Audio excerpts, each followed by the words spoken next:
கோவையில் காற்றில் சாய்ந்த மின்கம்பத்தில் இருந்த மின்கம்பிகள் சாலையில் சென்ற வாகன ஓட்டி மீது விழுந்த சம்பவம் அதிர்ச்சியை ஏற்படுத்தியுள்ளது. இந்த சம்பவம் தொடர்பான பதபதைக்க வைக்கும் சிசிடிவி காட்சிகள் வெளியாகியுள்ளது. கோவையில் கடந்த 2 தினங்களாக காற்றுடன் கூடிய மழை பெய்து வருகின்றது.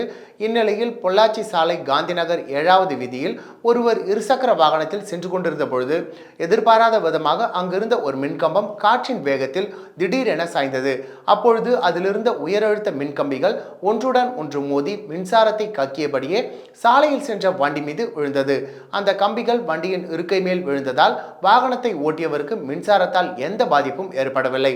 ஆனால் நிலை தடுமாறி கீழே விழுந்ததில் அவருக்கு பலத்த காயம் ஏற்பட்டு மருத்துவமனையில் சிகிச்சை பெற்று வருகின்றார். கீழே விழுந்த மின்கம்பம் உடனடியாக சீரமைக்கப்பட்டது. மின்வாரியத்தின் அலட்சியத்தால் இந்த சம்பவம் நடந்திருக்கிறது என்று அப்பகுதி மக்கள் குற்றம் சாட்டியுள்ளனர்.